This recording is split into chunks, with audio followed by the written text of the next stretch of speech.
Thursday, May the 28th. Thanks for tuning in to another episode of That's What G Said podcast. Going to be bouncing around a little bit. We're going to talk about the NBA's plans to return, MLB discussions with the Players Union and the owners. We're going to talk Friday horse racing with Scott Shapiro. We're going to focus in on the Churchill Downs late pick 4. I'm going to recap my full selection for Friday. So you'll get full card Churchill Friday, and we'll really focus in on the late pick 4 with Scott Shapiro. We have Friday Santa Anita. We're going to recap All Elite Wrestling, their pay-per-view over the weekend, Double or Nothing, and then their Wednesday night Dynamite show that just finished up a few hours before I'm recording this. And then we're going to go through the best football movies bracket. Yes, folks, another one of the That's What G Said best sports movies brackets is upon us. And this time it's best football movies. We have a field of 64 set. The voting will begin on Thursday after we announce them on this show. So make sure to get on over to It's Me, Gino B. Follow me on Twitter. And make sure to vote in all those polls. We're going to have polls for the next week or so as we go through that field of 64.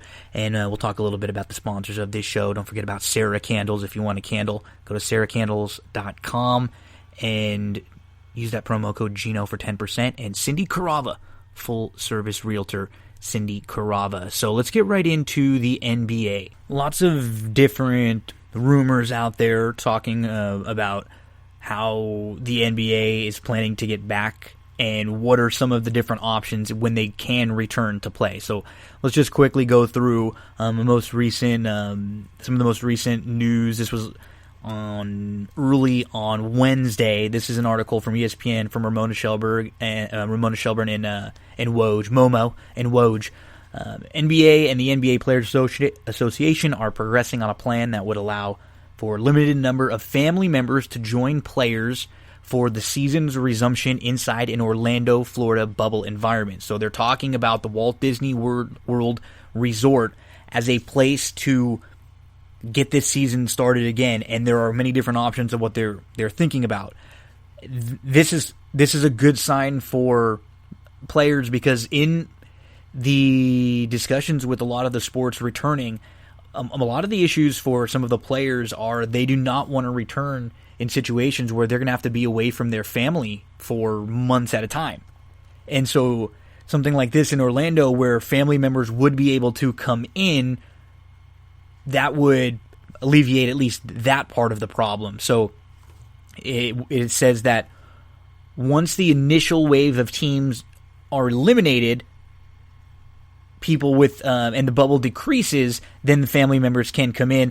They will be subject to the same safety and coronavirus testing protocols as everyone else that's living in the NBA's quote-unquote biosphere. So teams would start to arrive in Orlando sometime in mid-July. This is all still under discussion, obviously. And they don't know if there's going to be a decision finalized before June. There's a big call on Friday afternoon with the Board of Governors. So, things are in flux, but they have discussed a play-in tournament, something like some of the teams that are on the outside looking in have the opportunity to get in. They're talking about, your traditional 1 through 8 in the West, 1 through 8 in the East. They're talking about pool play bracket similar to the World Cup, where there would be 20 teams, 5 pools or 4 pools of 5, something like that. Were very similar to the World Cup, where then it would be like a round robin where you play each team in your pool a couple times, and then the top 2 teams from each pool will move on to like a series format or like a knockout round. They're talking about a playoffs plus idea that includes 20 to 24 teams, including a few more teams from the Western Conference and the Eastern Conference. Play-in possibilities for the teams like New Orleans, Portland, San Antonio, and Sacramento that are vying for the postseason, because the league would love to get Zion in the playoffs, right? They wouldn't mind getting Lillard in there also. And Lillard has already said, like, so that's the thing too. If you're a team that's not going to make, are they going to give incentive to teams that have already been, like, eliminated? They've already played 65 games of the season. That's what's different from the NBA versus baseball, which we're going to talk about next. So if you're a team that has to come back and play 15 games, like Damian Lillard said, is he even worried about doing it? Is this only the teams that are playing for a title that should be coming back? Should we even worry about trying to bring all 30 teams back? And that's what said the teams have become increasingly skeptical of the league bringing back all 30 teams. That's why they're looking at some of these, things where there's 20 to 24 teams where they can eliminate the really bad teams, at least from the East, that would have never had a shot to make the playoffs based on their record so far. So we'll keep monitoring this situation in the NBA. Now, over in baseball, let's talk about what's been happening over the last couple days.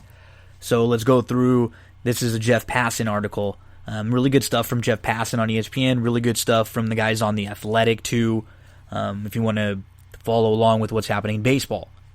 So the baseball players have already agreed with everything happening in the season and the season getting pushed back to take a contract cut, and that they will be getting prorated contracts.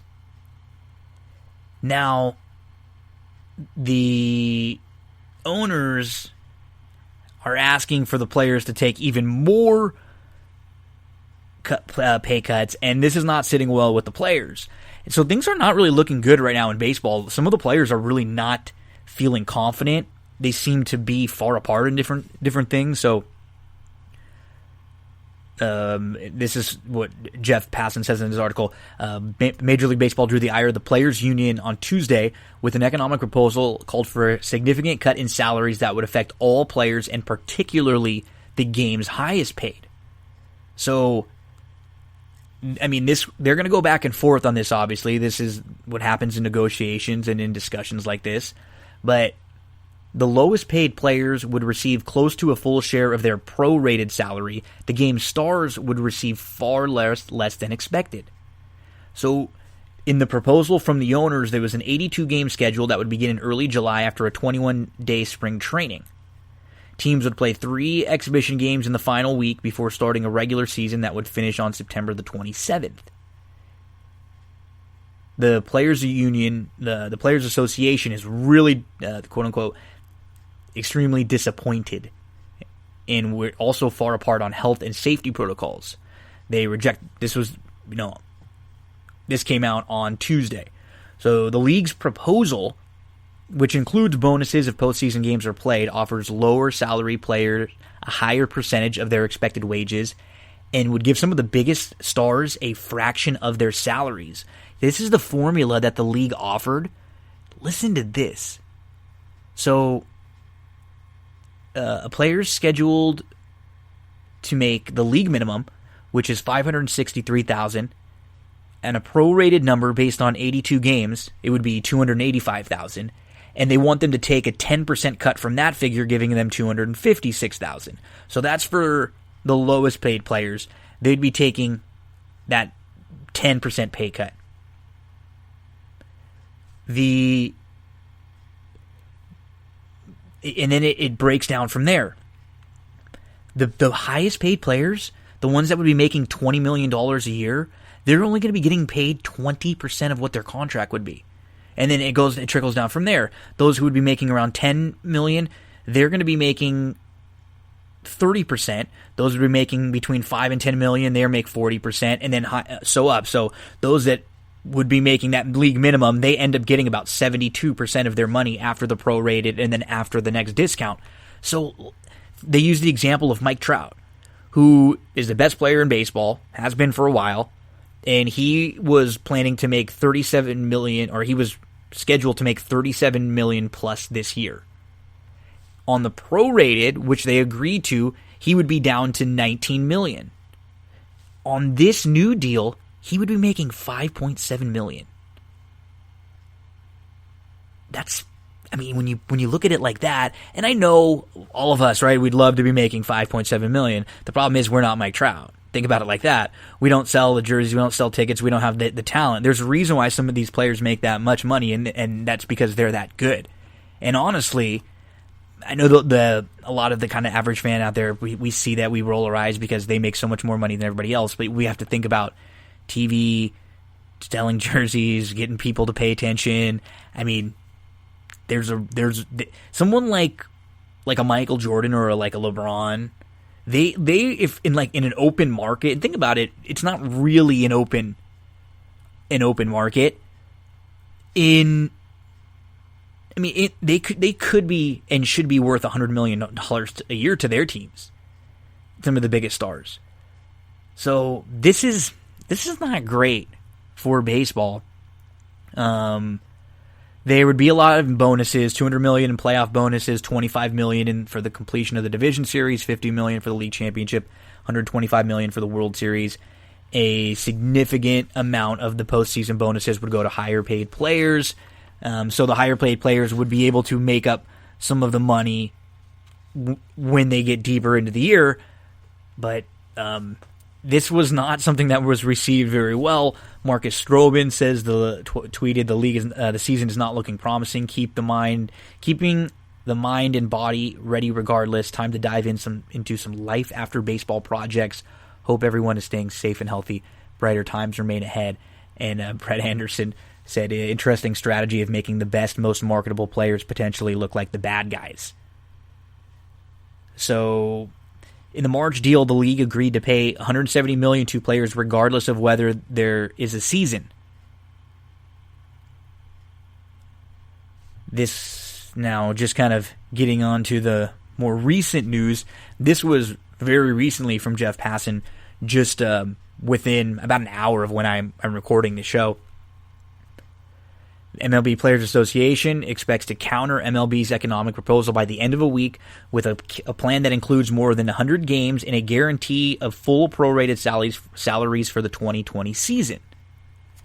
The disagreement over economics has been ratcheted up in recent days after the league's first proposal on Tuesday rankled the players. On multiple phone calls Wednesday, players pledged to ignore the league's proposal and offer one of their own.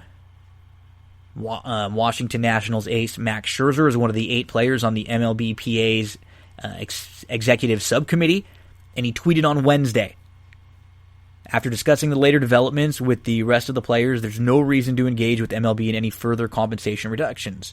We have previously negotiated a pay cut in the version of the prorated salaries, and there's no justification to accept a second pay cut based on the current information the union has received. I'm glad to hear other players voicing the same viewpoint and believe MLB's economic strategy would completely change if all documentation were to become public. So, the players are pissed. They're not happy. They've already agreed to be paid on a per game scale, which feels right? They're going to be prorated. They're not asking to be paid for games that they're not playing. And so now when the owners want to cut down to 82, the players, I think at the very least, want to get back to around 100. And this is like anything. It's going to be a back and forth. The union's desire to play more games could be used as a chip for negotiation to reach a return-to-play deal. For now, if players are being paid on a prorated basis, more games will lead to larger salaries. The league has balked at a longer schedule. They are fearful at a potential second wave of the coronavirus that could wipe out the postseason and the lucrative national television money that comes with it. And in a presentation to the players, the MLB said it would lose significant money if games are played in 2020 and players receive their full prorated their full salary.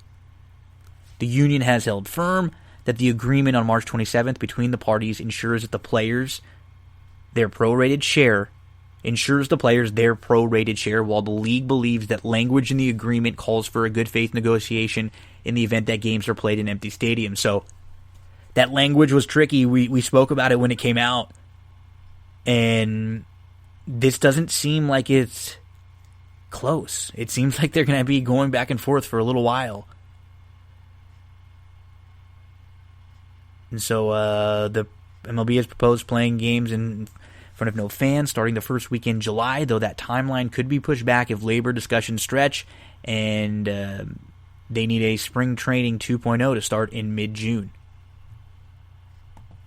So baseball, they don't. The NBA is just kind of figuring out what their plan is going to be, right? They don't seem to have any kind of real issues. It seems like with the owners or with the league. Baseball, on the other hand, it doesn't seem good for baseball. And being a baseball fan, hopefully they can figure something out here, because it's just in a time, right? I think the players are more in the right here, right? But nobody wants to hear people arguing about, millions of dollars at a time like this. I do feel for people because I want people that are talented to be able to make what they are worth in the world. And I do feel that a lot of these athletes are worth that money. But, wouldn't it be great to have some more live sports back to watch right now? We've been very lucky for some of us that are heavy into horse racing. Wrestling has continued on, and now it seems like we're getting close to some leagues being able to use protocols to get up and running. I don't know if baseball is one of them. So that's unfortunate. We will see if anything happens in the next day and a half before we record our next show, and we'll update you on anything we hear in the worlds of NBA and baseball as far as their attempts to get back and playing. Let's take a quick break here from one of our sponsors. When we return, it's going to be horse racing. We're going to talk Churchill Downs with Scott Shapiro, and then following that, I'm going to recap the full Friday from Churchill, and then we'll go into Friday from Santa Anita. So it'll be Friday Churchill with Scott, and then Friday Santa Anita. Enjoy.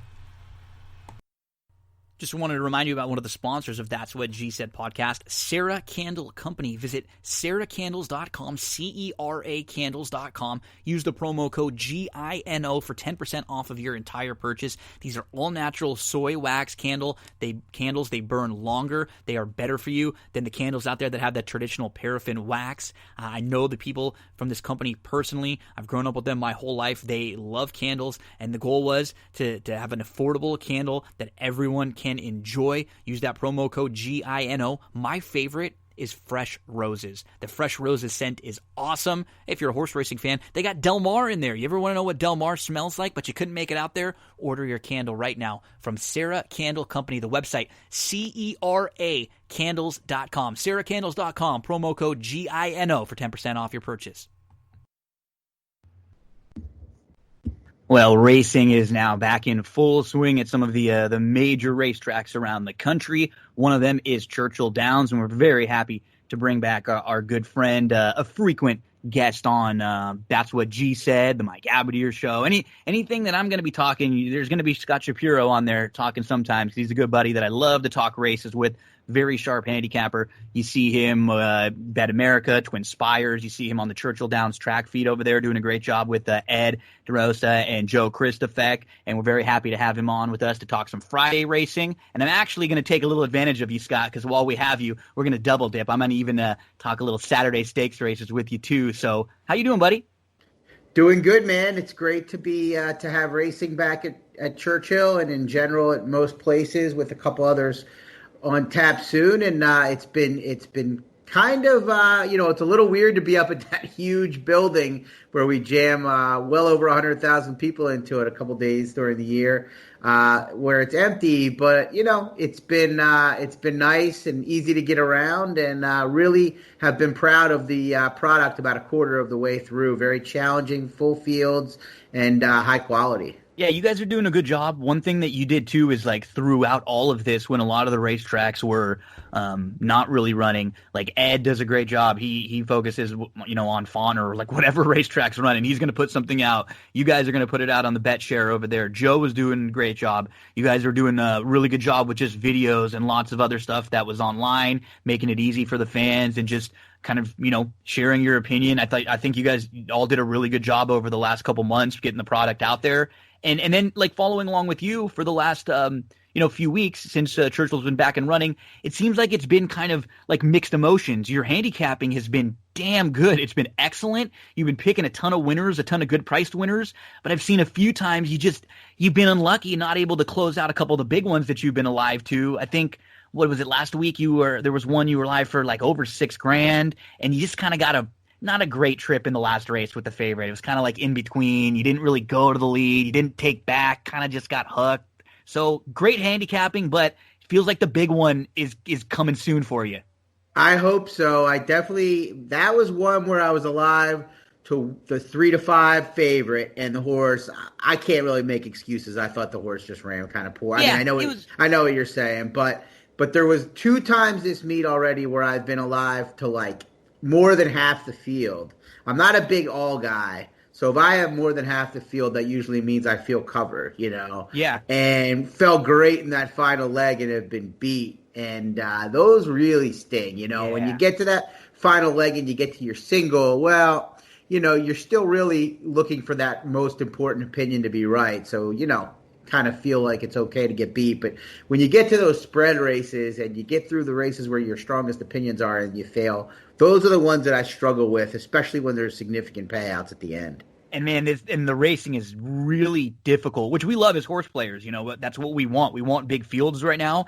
And because of, the cancellation of a lot of races, because a lot of stakes races in different places weren't running, a lot of that money kind of got cut because there weren't races running. We're getting these optional claimers and these allowance, first and second level allowance races that are literally deeper than a lot of graded stakes races we've seen over the last decade. So it's tough, but it's fun. And man, we got a couple days to look at this weekend where it just does not change at all. Like Friday and Saturday are going to be really, really contentious cards again. Yeah, we've taken big steps over the last couple of years at Churchill since I've been here. Such a noticeable difference, even from 2018 to 2019. Bigger fields, very competitive, a lot of top barns around, and then adding in the pandemic situation with a lot of the guys from New York coming in for the first few weeks, some other areas. It really has made it that much better. Some of these, fields filling up beyond, 10, 12 horses not getting in, some AE lists. So it's been challenging. I've loved it. I think and hope that a lot of people on the East and West Coast that maybe, hadn't tuned into Churchill will continue to do so after this, realizing, hey, this is a product on the come, and it's not just Keeneland. We got to, Churchill is as good as any product out there right now, and, I think we're definitely proving what a great product we have. And we're going to get right into Friday right now. So if you're listening along, get your past performances out. We're going to Friday, May the 29th, and we're going to go to race number 6, which is the start of that late pick 4 sequence. And we have a first level allowance race here for some really nice fillies and mares. Like, this is a strong, interesting group here. And from a betting standpoint, it's probably going to be Tempers Rising, who takes a lot of money, and she's pretty good. You kind of know what you're going to get from her, though. She sort of is a little trip dependent. She's not one that can kind of work her own trip, but she's always going to come and launch a late bid. She's faced some nice fillies, and she's run well at Churchill. Like, she makes a lot of sense. It's just, I don't know if she's the type of horse with her running style that I could necessarily key in on. Yeah, I think it's worth taking a chance against her in this spot. She obviously ran well in the Fairgrounds Oaks to finish second to Bonnie South, and she finished a neck away in the Silver Bullet Day. But, I'm not a big believer unless it's the top couple 3-year-old fillies, that there's a huge separation in class between, horses like Dream a Little Dream of You and Vitante. Horse Strong Flag. Horses like this that maybe got a little bit of a later start or maybe only have one win so far, than kind of horses that Tempers Rising has beaten in those races. They might be a little better. But as you mentioned, the lack of speed from Tempers Rising, a slow gait horse. And I don't think there's a ton of early speed in here. There's a number of horses that are tactical.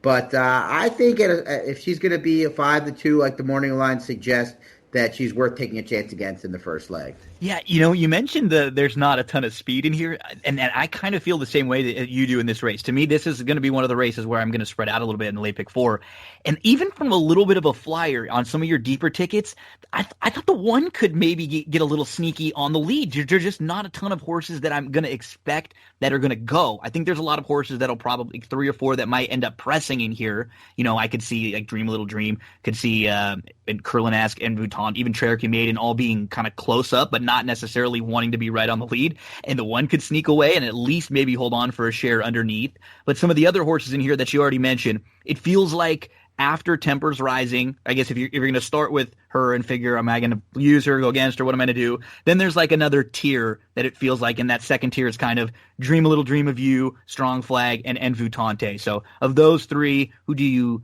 like to take a page out of Scott Shapiro? I do agree that Rhea Monk, you would think the one horse would be sent coming out of the sprints. Really no other chance to make a dent in this race without sending from the rail. And Tyler Gaffleone has been riding real smart and real well. I'm going to use 2 horses in this race. I'm still kind of separating. I think I prefer number 3, Dream a Little Dream of You, though. 2 starts on the turf. This was a well-meant Brad Cox horse from Right Away. Heard about this horse before her first race at Fairgrounds. Was wide that day and ran a pretty good second on debut. Not easy to win going 2 turns on the turf first start, unless you're a Chad Brown trainee, that is.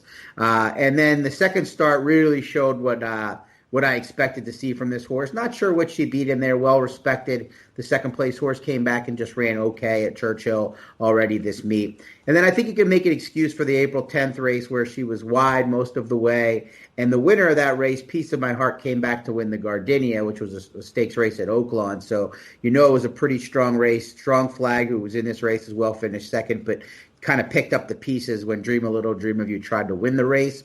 And, you get an inside trip for the first time for Dream a Little Dream of You. She's been outside all 3 starts. So maybe she can sit the pocket. Maybe Sean Bridgman will send and be aggressive. But either way, I think she's a major player in here. And then number 8, Envitante, a little bit of a tougher read.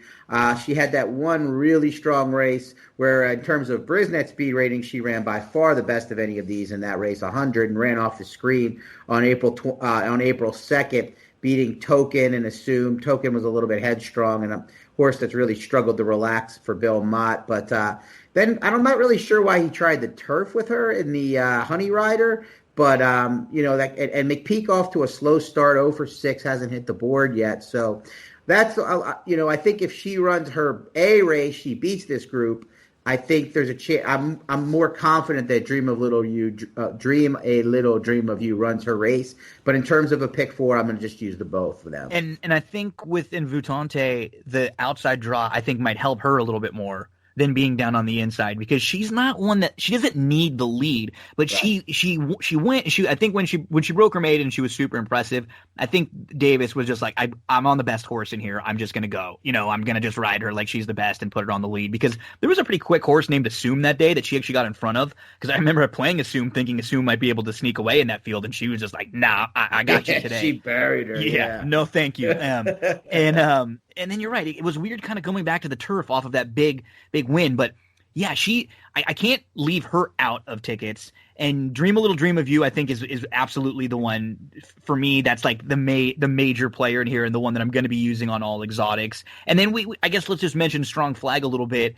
I just don't know what to do with her. I was really disappointed in why in her last start, and it didn't really find any legitimate excuses. I mean, she just wasn't really asked for much, and she was just it was just like a lazy effort. She just didn't do a whole lot. And I'm wondering if they're going to try to get her closer today with the speed they've shown from her a little bit more recently in the mornings. I got mixed feelings on her. I really don't know what to do with her. Yeah, she's a tough read. They spent $435,000 for a daughter of Strong Mandate, so they thought they were getting something good. Strong Mandate stands for just $5,000.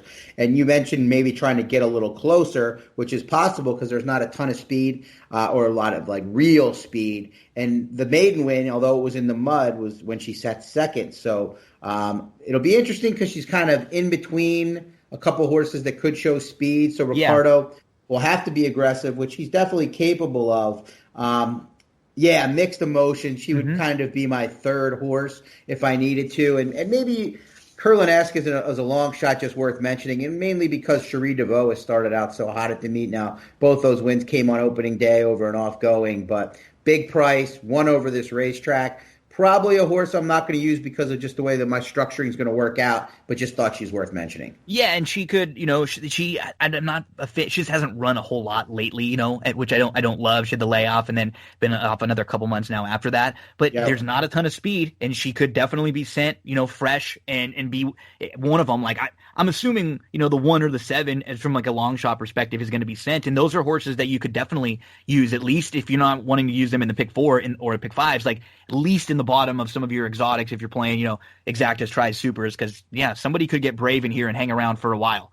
Let's move to race number 7, and this is a fun one. What makes this race so difficult, Scott, is that there are a ton of horses in here who I think have a lot of talent, but they're like almost all of them are coming off of a clunker.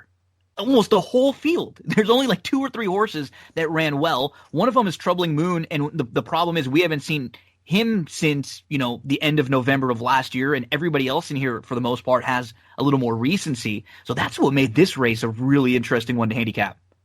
Yeah, I thought this was extremely tough. Worth noting, keep an eye on the also eligible list. A couple of the horses that will be favored, or I think probably will be favored, could, if they draw in, Honest Mischief and Volatile. But I guess we'll speak as if they're probably not going to get in. Most horses are not scratching unless it's weather-related on dirt races at this point. I thought this was the spread race of the sequence. I definitely thought that the horses that were lowest on the morning line, number 8, Hog Creek Hustle, 4-1, definitely capable of winning this race, but not sure he's taken a step forward in his 4-year-old campaign. Thought he ran well in the Gulfstream Park Mile, but that is a long sprint. But the April 18th race, I know it's a grade 3 versus Whitmore, Flagstaff, and Manuel was in there. He should have picked up the pieces a little more. Absolutely. He should have been better that day. I mean, he was making it 3 wide bid, and he just had nothing late, and Flagstaff ran right by him. He really did. By him. And that was the kind of move that we've been coming to expect from Hog Creek Hustle. And I'm completely in agreement with what you said about him. Like, I am fine with using him, and it actually does look like the race might shape up for him because there's a couple speeds, and you'd imagine that he could get a little pace now going 7. But with him and Joel, they concern me together too. Like, Joel loves to drop way far back sometimes, and he's awesome on his good days. But this could just be a bad marriage if they get a little too far back here. Yeah, so yeah, I definitely agree, and he's a hard horse. I really like this horse in general, but I made an excuse for him on January 18th, a 3-horse field when Bobby's Wicked One jogged on the lead. I thought, okay, well, that means nothing, right? And then the Gulfstream Park Mile, they went crazy, and he ran good, and he was up closer than normal. But, he just hasn't run a race back to that. He got a real big number in the Breeders' Cup Sprint, but I'm not sure if that's a little bit phony just because of what it was. But he really hasn't run back to those races in the summer at the Woody Stevens and the Jerkins. Those are his best races, and not sure he's the same horse. So I thought if you're spreading, I usually like to try to leave off the lower price horses when I'm spreading, because you turn a 4-1 into an even money if they win. Make sense. Yeah, it's just if you're spreading, you might as well be spreading without the short priced horses, because that's not your opinion. Otherwise, you just kind of key in on them and move away.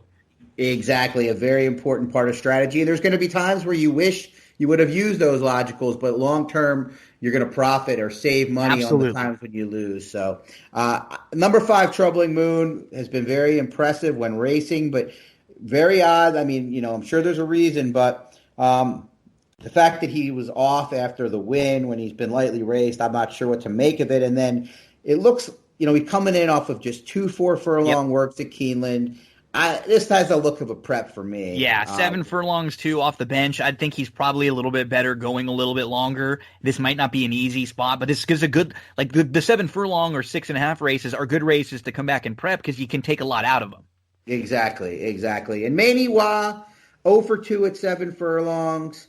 Kind of tripped out to get third in that race. The kind of effort I would have liked to see from Hog Creek Hustle, to be honest. I didn't expect him to beat maybe Whitmore and Flagstaff, and 4th start of the form cycle, maybe a tiny bit over the top. I'm not totally against, but Be interesting to see with Corey Lannery aboard, likes to save ground like he did in that April 18th Count Fleet.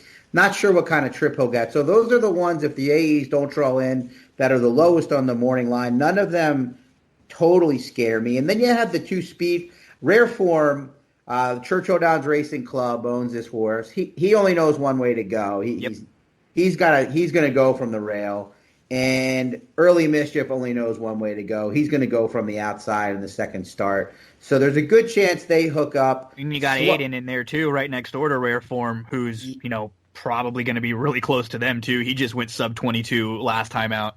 Yeah, and I think maybe he's one of the horses I'm going to definitely use. But real quick, I think the only thing I'm slightly concerned of is Joe Talamo, good rider, not having a great start to the meet, but does miss the break quite often. So if for some reason he misses the break, it could leave Early Mischief or Absolutely Aiden in a good spot early. So I don't know how I feel about Rare Form. He keeps running into these races where they go crazy on the front end. Keep wanting to find him in a spot where he's going to be loose on the lead.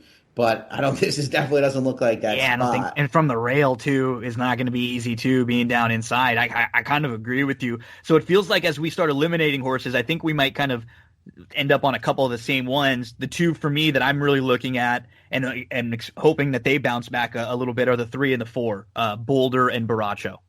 Yeah, I'm going to definitely use Boulder, who's been over his head in the last 2 races, taking on Whitmore, Mr. Jägermeister, and those in the Hot Springs, a 5-horse field, just not at that level. And then he was over a wet, fast track in the Oaklawn Mile. I mean, Tom's d'Etat, first off, I think he's a one-turn horse. And second of all, he's taken on the best, arguably the best older, handicapped horse in the States. So totally forgivable efforts there. And the fact that Steve put him into those races makes me believe that he thought he was ready for a step forward this year. And he could get a real good trip. 7 furlongs kind of seems perfect for him too. He's only been the trip one time, but he's kind of like, it seems like going long's a little too long, and 6 furlongs he can win at, but this actually might be like a perfect trip for him. And he has that kind of speed to get in position, but he can close. So he might get like that 5th, like sitting 4th or 5th in here kind of a trip that we're expecting might work out really well. Yep. And Tyler can be a little bit rough with those ground-saving trips. He gets caught on the rail a lot, and I'm a little nervous about that. But that's a horse I'm going to use. Real quick, before I want to hear what your thoughts on Baracho, but Absolutely Aiden is a horse that I think is moving in the right direction. Yeah. He's got 2 wins and 3 starts at Churchill. Like you said, I'm a little bit concerned that he gets caught up in a pace duel with Rare Form and Early Mischief, but if he can just relax right off, then he could get the jump on these. And if he's gone well, he's 15-1 on the line. I don't want to get beat by him. Yeah, and in a spread race, those are the kind of horses that we absolutely have to be using. Because it's just, I always like using a horse like this that I know has got a little bit more speed. If you're from like a long shot perspective too, I always prefer a horse that I know is going to at least give us a run for our money than a horse who's going to be coming from the clouds, which unfortunately might be Baracho. Who we talk about.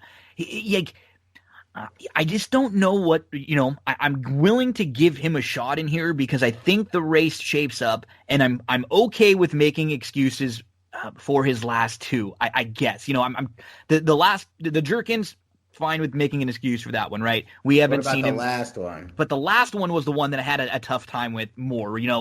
He had a weird start. It wasn't bad, but that shouldn't really bother him that much because he's a horse that drops back anyways. He's not going to be up in the mix. That wouldn't change his running style. The only thing I'll say is this was not the first time that he ran poorly at Gulfstream. And so that's why I might be willing to give him another shot because I just don't know if sometimes Gulfstream Park is the type of racetrack that's best for his running style where he wants to take back and make one late run. Global Campaign was really good that day. The horses who were, up front were basically, sitting great trips throughout. So I'm willing to give him another excuse because what we've done, we've started eliminating other horses and we get down to a few where I think I hate the recent form of his less than I think some of the others in here. So I have Boulder and Baracho, and then after that, to me, it's red too. I thought the speed horse you mentioned, Aiden and Early Mischief. What do you do with a horse like, Home Base or Bourbon Calling, Lexitonian? Like, all of those horses are capable of winning a race like this if they show up with their best. But and that's what I think is key that you mentioned, because there's so much that could happen in this race, and there's so many horses where their best wins this. Mm-hmm. I want prices. Yep. Now, Home Base's advantage is he really gets out of the gate well and gets a good spot every time, it seems like. I don't know if his best is good enough to win this unless everybody else kind of doesn't run their best. That November 20th race would be pretty close at Churchill. That was one of my better. Yeah, that was a big. I liked him that day, and he had that he got the outside trip, and my concern in this race is maybe the way it shakes out, he'll get that outside stalking trip because the inside will go and the outside, and he can kind of swoop in. But if he gets caught in the middle, he's not good enough to overcome this. Yeah, I agree with that. He had a perfect trip on that February 17th, $60,000 ungraded stakes race at Gulfstream, and just had enough that day to fight off a pesky early entry. Lexitonian, God, Jack Sisterson's doing a good job, man. I mean, he gets a lot out of these horses that a lot of them come from bigger barns or, maybe not, I don't want to say better barns, but bigger barns. He's been doing it with a lot of these horses. He pays a little more attention that some can. And that's what ends up happening when you're a smaller barn, you know what I mean? And that you can just give these horses a little bit more of a, TLC, just a little more love. And he, something like he's jumped up with a couple big efforts, that Chick Lang was huge, and then something like the Phoenix would absolutely win this race. Huge. Yeah, and I can forgive the effort from the rail off the bench against that group and the Count Fleet. So, and you get Tyler Gaffleone riding just about as good as anybody right now. I like that. You get him for the first time. So at 20 to 1 on the line, I'm using him. And then Bourbon Calling to me is a use. Terrible gate horse, but loves it at Churchill Downs. And gets off the rail, which should help. You wouldn't think that his running style would benefit too much, but maybe he's just not getting out of the gate well a lot of times because of the inside. Maybe you can make the excuse.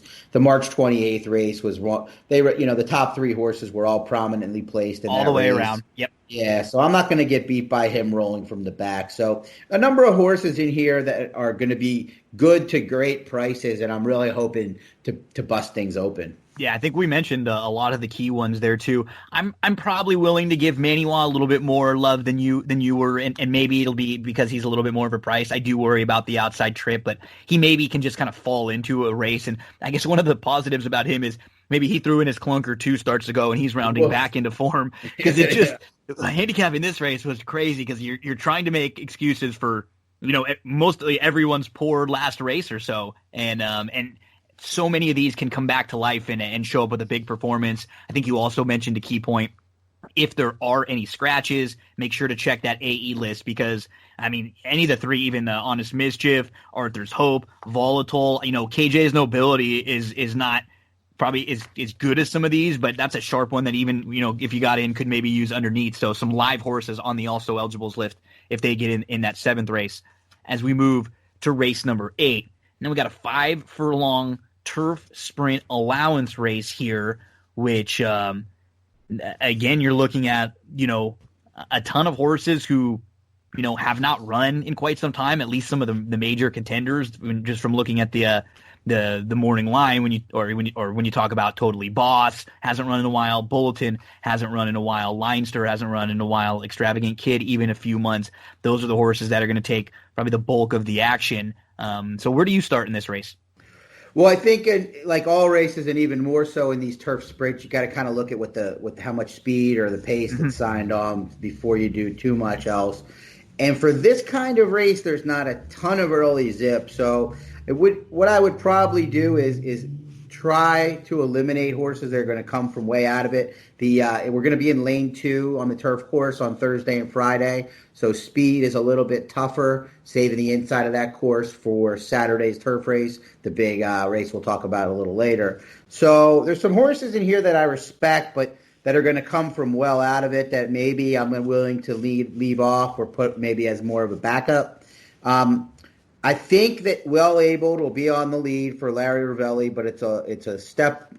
Believe it or not, it's a step up in class. I know some of these stakes races. Some of these are stakes races that he's been in, but this might as well be. There's not many stakes races for these 5 furlong turf horses. It's an $88,000 purse. These are stakes horses. Yep. These are some of the, they're not the best, but it's the second tier. And I mean, a couple of these horses took significant money. Totally Boss, Leinster in the Breeders' Cup Turf Sprint. Yep. So I'm looking at this as a basically a grade 3 type race. I like most in terms of price and horse. If you combine the two of them, I like number 3 Real News. We're together. Yep. All right. Nice.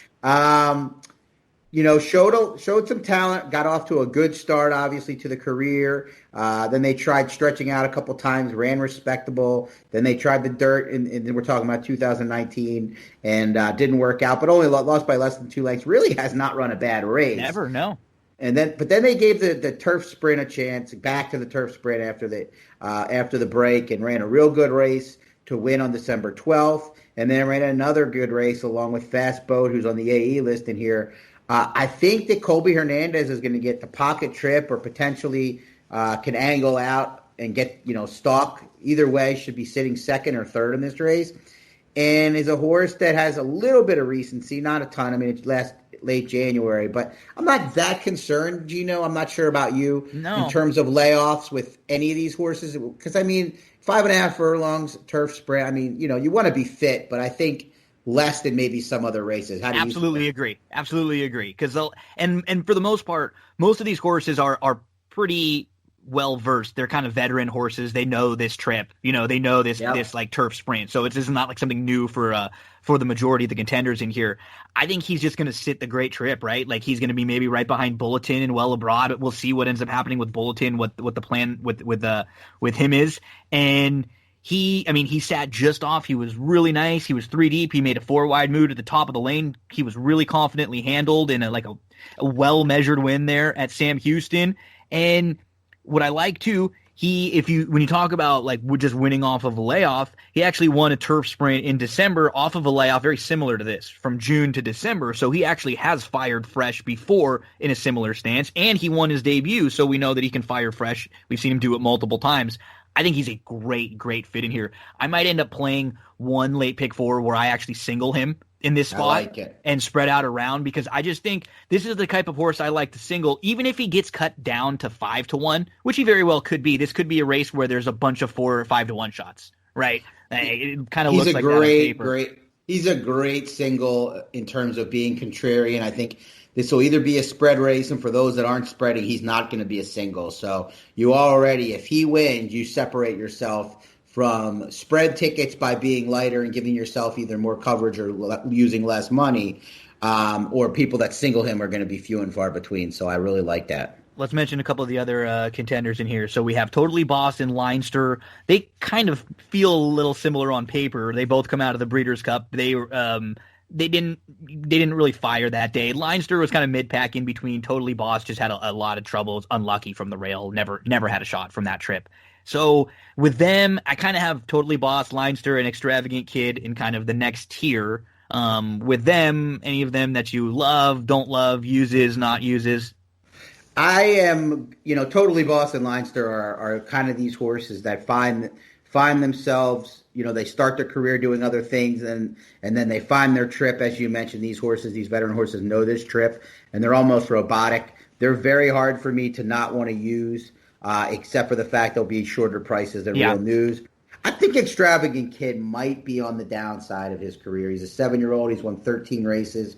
I didn't like his last race in the turf. Never got into it. I couldn't find any excuse for it. Yeah. No. And then his last couple wins are, he's got those 2 wins, but one of them's a 5-horse field washed off the turf at Gulfstream, where he was the 6-5 favorite. That doesn't do much for me. And that's a good effort in the Florida bred or Sunshine Millions. But his turf races just haven't been that great.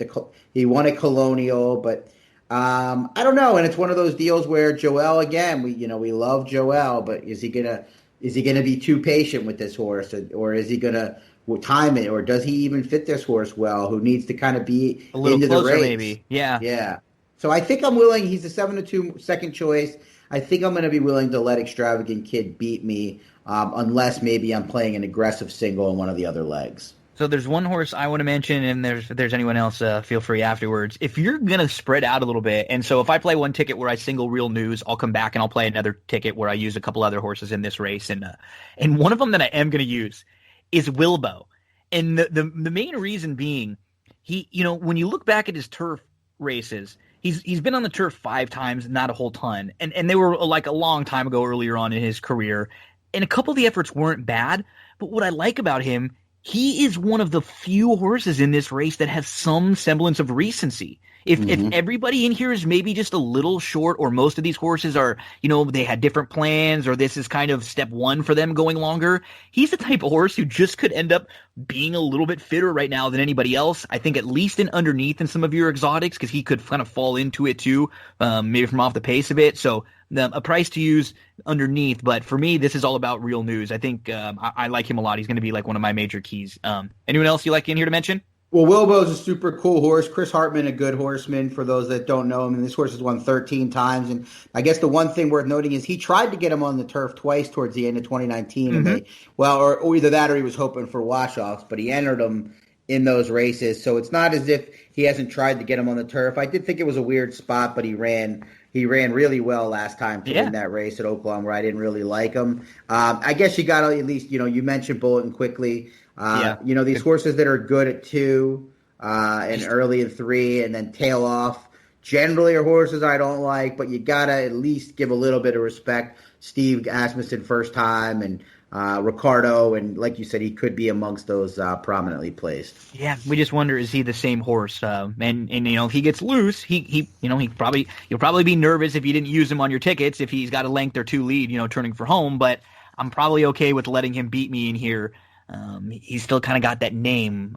We know him as a little bit more on the name than what he's done recently. As we move to race number 9, to close things out, we've got 20 non-2s. So I guess we gotta have to start with what are we gonna do with the horse, the number 2 Predator, who was $175,000 purchase, is in for 20 non-2, was in a 2-horse race last time out.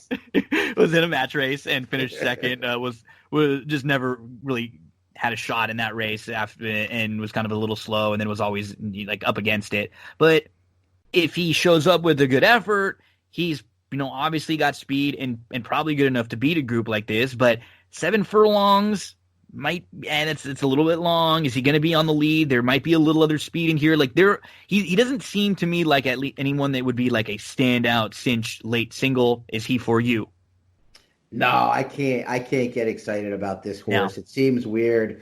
Not that, the first 2 races he got hammered at Keeneland, lost the Silver Prospector, comes back in a $150,000 race, which kind of already starts to show me that they're not overly excited about their $175,000 purchase.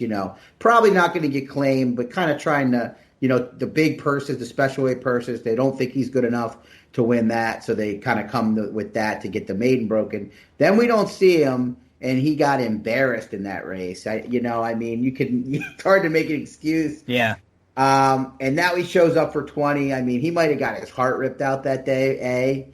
And B, this is just not a pattern I like. Now, Brad Cox, amongst the best there is at knowing where to spot his horses, and if he's spotting him for 20, tells me, he's probably not going to run off the screen. Yeah, this is probably where he belongs, and it might be trying to get someone to just come claim this guy and take him off their hands. I'm willing to let him beat me, as well as number 5, the second choice Uncle Momo, who's 3-1 on the line. That's funny. So am I. Yeah. Yeah, and Uncle Mo that sold for $40,000 at Keeneland. That's already a knock against to me. Doesn't start until his 4-year-old campaign for a barn that, loves to get him rolling and is thinking, Derby with any horse they get, especially Uncle Mo's.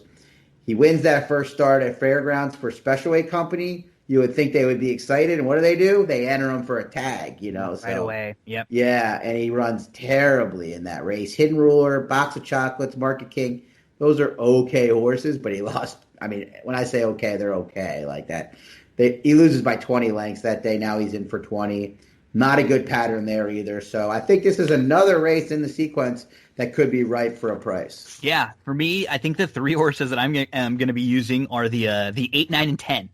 And I think I'm going to start with the 9, Alex's Strike, who is coming off of a troubled trip. Let's be honest. I think if people watch the replays, you'll probably see broke well, then they took back and they were last. They were about 10 lengths off and came rolling up the inside, ran into a little traffic, had to go in between, closed a ton of ground late. 7 furlongs seems like it should fit beautifully. I'm expecting at least the 2 Predator going to be sent, and the 5 Uncle Momo going to be forwardly placed. I think the 3's got a little bit of pace in here too. So going 7 furlongs, they could be gasping for air late, and I think Alex's Strike probably gets a great setup in here. I'd use the 8. I'd use the 10. Give us some of your stronger opinions in this field.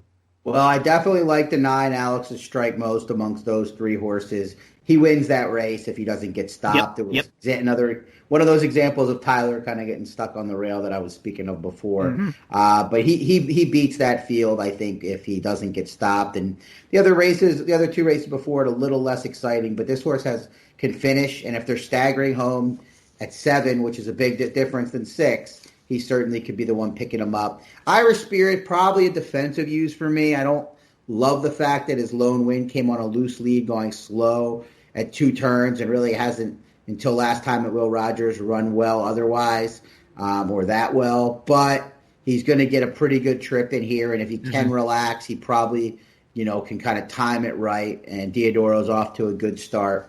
And the other one I'm going to use is number 3, To the Front.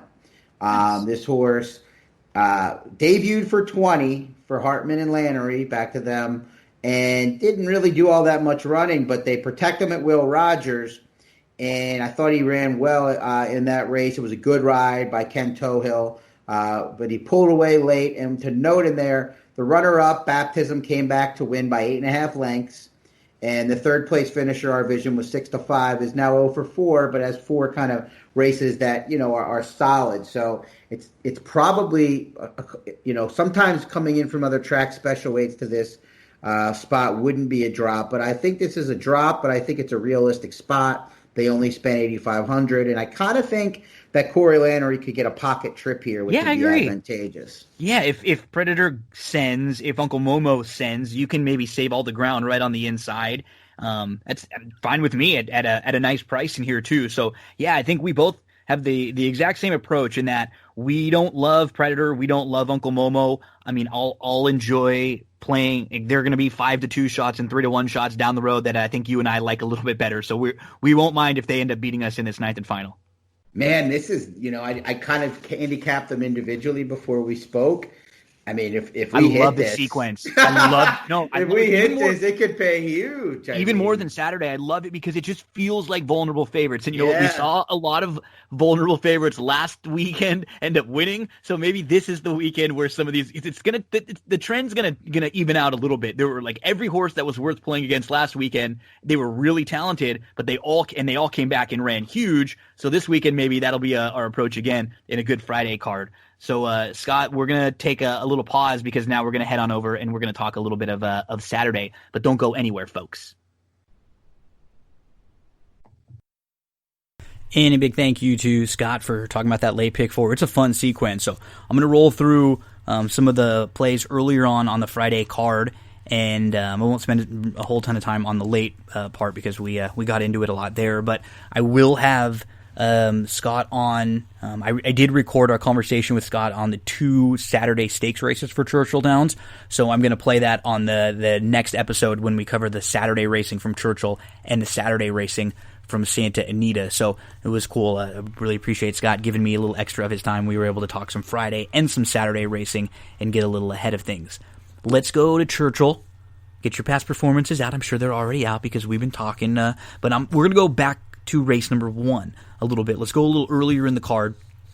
And the 5-horse Super Dude. This is race 1 at Churchill on Friday. To me, I think you have to use in your early pick 5s. He was bumped around. He was in traffic. He was in between horses early. He was 3 deep before. He was 3 lengths off, but he was always in a tight spot. He moved up to 4th, but he was still in between. He kept trying hard, despite never really looking comfortable. I would love to see him sitting, third or fourth behind, Curlin Rules, behind Lusitano in here. I like this cutback to the 1-turn mile. Should have a little more late punch. Give me Super Dude on top. Make sure to use him in all of your exotics. The 1, Jungle Warfare. I think you'll get a good trip, saving ground from the inside, making a late rally. So not a horse that's going to get you rich at the windows, but probably one you want to use in the early pick 5 also. The 6, Fort Peck, you can make legitimate excuses for this one. So, toss the grass race, toss the race in July of 2019, and then coming back from the bench on September. A little bit of trouble in the slop, a couple starts back at Laurel. You start to cross out some of the races where he had some legitimate excuses, and his form looks even better. He is the type of horse who can sit a really nice trip, so let's use Fort Peck in our exotics. And then you probably want to use Curlin Rules. He has the speed in here. I'm just a little concerned with Lusitano right next door that these two might be knocking heads throughout in here, and they may not be really ready to roll late. So to me, it's 5-1, 6-3. I'm going to play 2 different early pick 5 sequences. I'll have slightly different approaches in them, but I will use 1, 3, 5, and 6 on one, and then another ticket I'll probably use all. Just looking at this, if Lusitano, you can make cases for most in here, but I like Super Dude. If we can get like 5-1, let's make a win wager there, and 1, 3, 5, 6 to kick things off. In race number 2, this is a 2-year-old maiden special weights. So you have Nautilus from the inside for Brad Cox, who is right about where he sits, about 18% the last 5 years with 2-year-old first-time starters. Was 6 for his last 23 to end 2019. He won his last couple to end the year. He has 2 in here. You're going to have the inside and the outside with Nautilus and Nick's Front. I prefer Nick's Front mainly because of the outside draw. I think Nick's Front actually just has a little bit of everything that I'm looking for with a first-time starter versus Nautilus, who is a half road to a horse named Baracho, who we're going to see a little later on in the card. Scott and I talked about Baracho, and Nautilus is a cephalopod. It's a cousin of the squid and the octopi. Baracho is grade 1 placed, 200 over 200,000 in earnings. I just don't love the rail. The 2 Medicine Tail, this barn just doesn't really win a ton. They're capable with first-time starters, 14 for the last 120 plus, but they're 9 for 70 with 2-year-old firsters. I just like some of the others more in here. The Dam was 0 for 3, but she has produced 9 foals to race, 5 winners, all multiple winners, foals combined. To earn over 104 of them combined. 4 of them have earned over 150. So, New York 1. The barn, this one, the Chapman barn, is 4 for 61 with first-time starters, but 0 for their last 29. The Dam of this one won a couple times. A couple at Prairie Meadows, 3 foals, none have won. Cazadero, you can make a legitimate case for this 2-year-old son of Street Sense and the Steve Asmussen trainee. Dam was a 9-time winner, multiple graded stakes winner, almost $1.2 million in earnings. 6 foals to race, 4 winners. They've all combined to earn just about $500,000. Barn 17% with first-time starters with a 900-horse sample, and they're 16% with 2-year-old first-time starters. So pretty steady with the numbers. Cazadero, city in western Sonoma, Northern California. And then we have El Cazadora. The Dam of this one was a 6-time winner. This is the first foal of La Cazadora. But the barn is 0 for 35 with first-timers over the last 5 years. I had some fun with some of the names in here because I was looking some of them up that I didn't know what they meant. Pakime.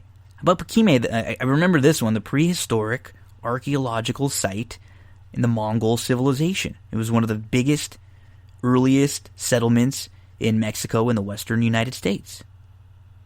How about that? Fun with the names.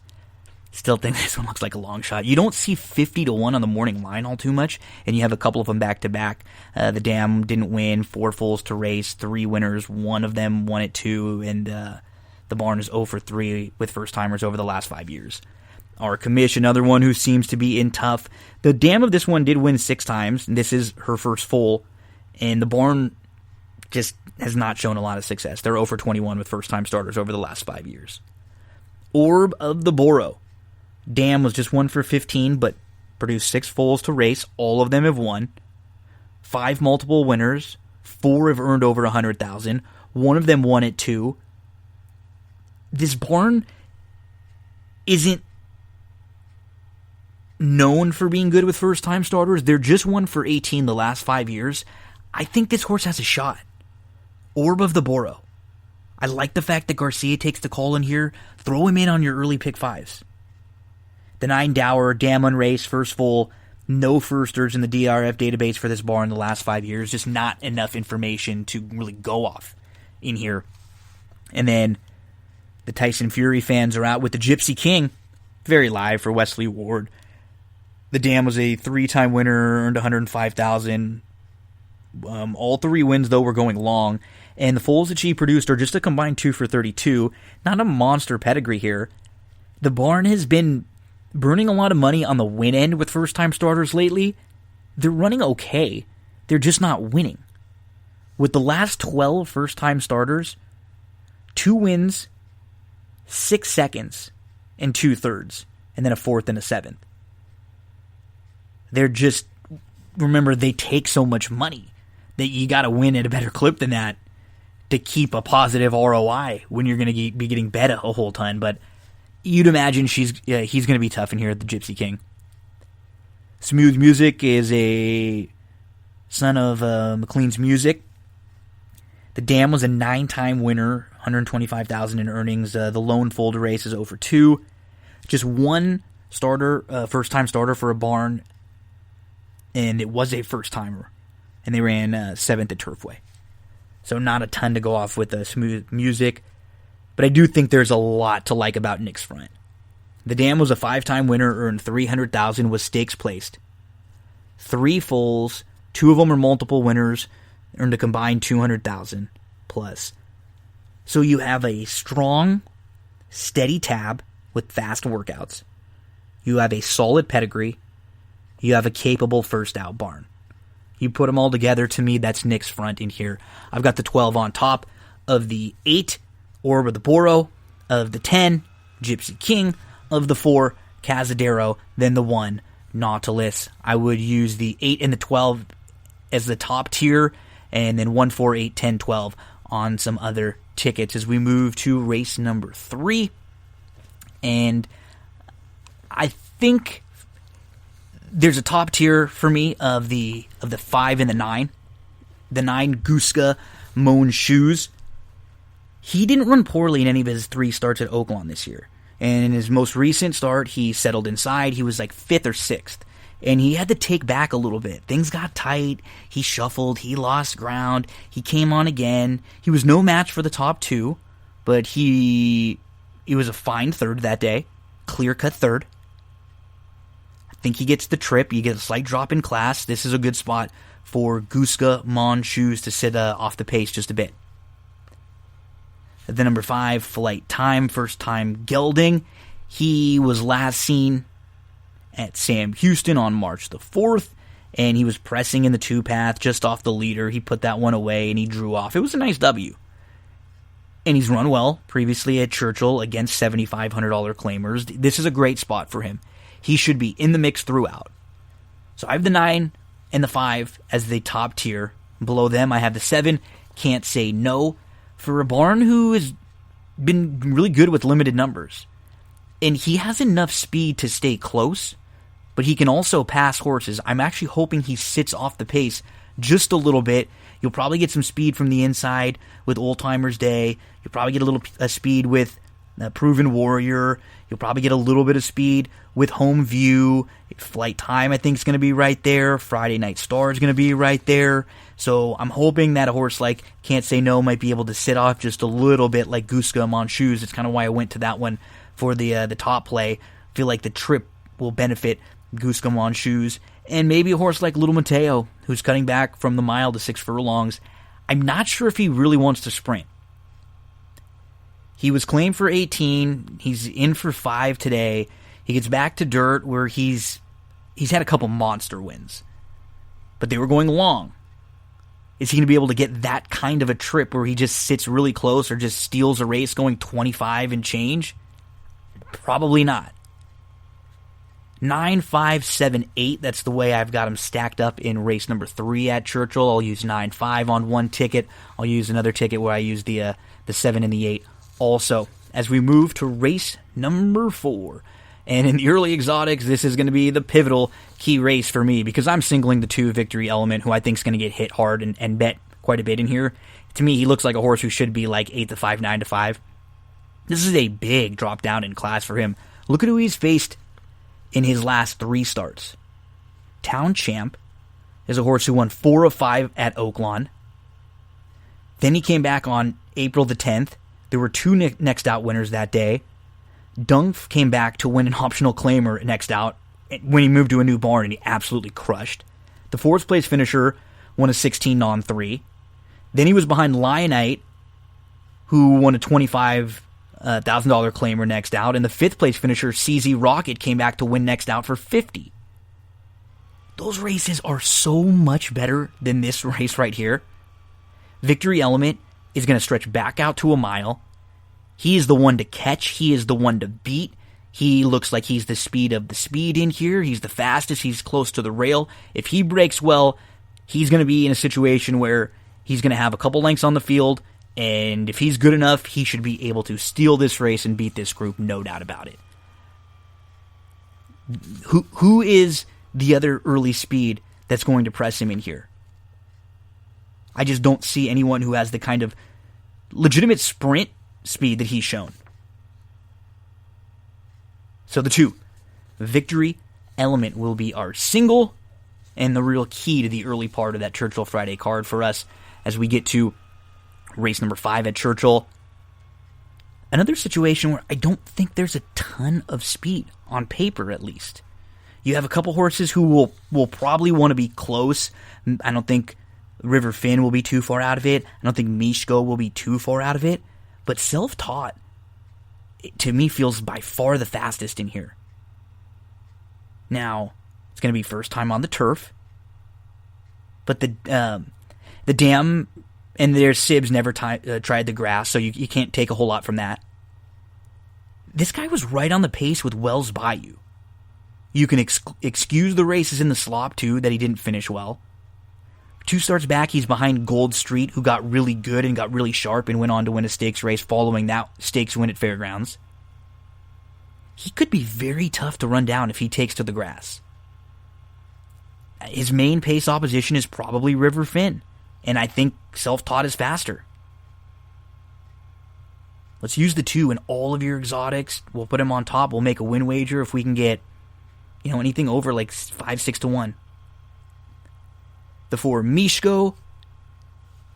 He comes out of a race where he was 4th in a field of 5, but the 3 who finished in front of him are all pretty good. They just ran back in $100,000 stakes most recently over the weekend. They finished 2nd, 4th, and 10th that day, but it was in a really tough group. Mishko was part of a dead heat that was nearly a 3-horse dead heat on February the 8th. It was a really tight photo between 3. And he was just a little outrun by the speed last time out, Hieronymus. He makes a lot of sense in here. This is a good spot for him. The 3, Automate, makes a little bit of sense to me. He didn't run poorly in that Oaklawn race last we saw him. Let's take a look at the 2 back race at Fairgrounds. He had a slow start. He was bumped on both sides. He ended up 5th, about 5 off. He was in the 2 path. Then he was inside. Then he was in a bent tight. He angled around 4 wide. Then he splits horses. He angles in between again. It was moving up on the outside. It was a close closing 3rd, and it was really solid. If you get 6, 8 to 1 or so, that's a very fair price on Automate. And then the number 6, Special Day. Look at his 2 turf races. They're sneaky good. He was 4th in a race at Santa Anita, going a mile and an 1/8. and he wasn't beaten a whole heck of a lot. He was behind a horse named Media Blitz, who was second in that race and came back to win a maiden special weight next out, so the race came back productive. And the horse Royal Act, who you see in his other turf start on November the 10th, that horse came back and was second in the Robert Lewis. So he's in 2 tough turf races. He has a little bit of trouble in his first one, and now they gave him another opportunity on the grass. I think he has a shot in here to improve on the grass. He's coming out of a tougher race. You can just put a line right through that one. Special day. For me, it's 2, 3, 4, and 6. The one, Sugoi, the dam never turfed. The siblings combined just 0 for 2 on the grass. I wouldn't be shocked. He has a little bit of ability, but I think I just like some others a little more in here. The 5 River Finn, I feel sort of similar. He battled back from the inside. I don't know if he's quite as good as some of the top tier in here. So, I mean, you look when he faced Mishko on February the 8th, he was actually a shorter price than Mishko. River Finn was 4-1, Mishko was 6-1, but he really didn't have any excuses that day. He got bumped at the start a little. It says bumped at the start. It was nothing. He got right to the lead. He cleared. He opened up. He went 24-2 that day. I don't think there's any way he's going to be able to get that kind of a trip in here with other speed. The 7, maybe you want to go a little deeper for the love of bourbon. I guess you could make a case for this one. He comes out of 3 decent races, but he was just in those races. Feels like in those races, it feels like they're just kind of taking a shot here on the grass to see if maybe that'll wake him up a little bit. But the races aren't bad that he exits. I have this race pegged 2, 4, 3, 6 in race number 5. And then just kind of quickly going through the late pick 4, which we already spoke in detail about with Scott a little earlier. In that 6th race, make sure to throw the 1, Rhea Monk, in some of your tickets. This horse has a shot to at least get brave and maybe steal a piece using some speed, stretching out from the rail. The 3, Dream a Little Dream of You, should be used in all exotics. I like the 6 a little more than Scott did, Strong Flag. The 5, Tempers Rising, would be my next horse. I would prefer that one. And Envu Tante, I wouldn't talk you off. I wouldn't talk you off Cherokee Maiden. So you'll see when I talk about how my tickets are, how I'm approaching them. I do think this is a tough race. That's why I will lean toward a couple prices towards the top. That's what happens when it looks like a tough race. And so let's give a shot to a bomb in here like Rhea Monk. The 7th race, I have 3, 4, and 12 as my top tier. So Boulder, Baracho, and then Maniwa underneath them. If I was going a little deeper, I would use the 8, Hog Creek Hustle, the 11, Bourbon Calling, the 6, Home Base, and the 7, Lexitonian. In race number 8, for me, it's Real News. This will be a horse who I'm going to single into some of the late exotics. I absolutely love Real News, one of my best plays, my best play on the card at Churchill, and one of the horses who I think is just going to get a really, really great trip. 3, 4, 5, 10, 9 is how I approach this race, but I have 3, and as, a horse I'm going to build a lot of things around. To close things out, for me, the top tier is the 8 and the 9. The 9, Alex's Strike, who, told you the reasons why just a few minutes ago, but that's my top selection. The 10, Heroes Reward. If you toss that 419 race going long on a wet track, I think the 7 Furlongs is going to be a really good trip for Heroes Reward. So I have this 9, 8, 10. 9, 8, 10, and then whatever you want to do with horses like the 2 and the 5. But I'm going to go 9, 8, and 10. Let's get to the plays for the day. So in the first race, we'll take the approach with a couple different pick 5s. It'll be one ticket where it's going to be all, with 8-12, with 5-9, with 2 single victory element, with all. So yeah, all in the first, all in the last, and then short in the middle 3. And then on the next ticket, it's going to be 1, 3, 5, 6, with 1, 4, 8, 10, 12, with 5, 7, 8, 9, with 2, with 2, 3, 4, 6. It's all going to come down 2 Victory Element. In the 6th race, if you're going to play some of those late pick 4s, I would play a couple different tickets. The first one, 1-3-5-6 with 3-4-12 with 3-4-5-9-10 with 8-9. And another ticket's going to be all with 2-3-4-6-10-11 with 3 with 8-9-10. That's the one where we're singling Real News. That's the ticket that I like of the two, the better, to be honest, where we have the coverage with really all the horses that we like around Real News. We're singling Real News in race number 8. We're buying, we're trying to turn it into a pick 3, pressing the all button in race 6, and then using 2, 3, 4, 6, 10, and 11 in the 7th. Single Real News, and then 8, 9, 10 to close things out. So plays throughout the card. The 1st, the 5, Super Dude. In the 2nd, the 12, Nick's Front. In the 3rd, the 9, Goose Come On Shoes. In the 4th, the 2, Victory Element. Real big key to the day. The 5th race, the 2, Self-Taught, hoping to steal the race on the front end. Same thing we could say for the 6th race with the 1, Rhea Monk. Hopefully Boulder can sit the trip just off of that pace in the 7th. And maybe similar with Real News. With that inside draw, they have the option to maybe get aggressive or maybe to sit. And then hoping the additional distance will help the 9, Alex's Strike, in race number 9. That's your Friday Churchill. Let's get you on over to Friday Santa Anita. So past performances out for Friday, May the 29th at Santa Anita. To me, it does feel a lot more obvious at Santa Anita. I'm not going to be giving you a ton of the big bombers that we like or anything outside the box, but we'll play, throughout the card, we'll play that early pick 5 sequence, and we'll be really Captain Obvious in race number 1, which is a 4.5 furlong Calbred maiden filly 2-year-olds. You got a bunch of first-time starters in there, so we're going to use the stars of Bluegrass, Smooth Like Butter, and Miss Glorious blinkers on to the outside with the experience in there. The Mendez barn is excellent with these first-time starters like Smooth Like Butter, and then Star of Bluegrass looks to have shown a little bit of ability in the morning. So 3, 4, and 7 to kick off that early pick 5 sequence in race number 1. In race number 2, it's going to be 1, 4, and 5. The 1, Busy Painter, who's going to be dropping in class, took a shot against Better off the claim, and now you get Pratt to jump aboard with that speed from the inside. But the rail might, they're going to be cutting back. The rail might not be easy for this filly if she has to work hard.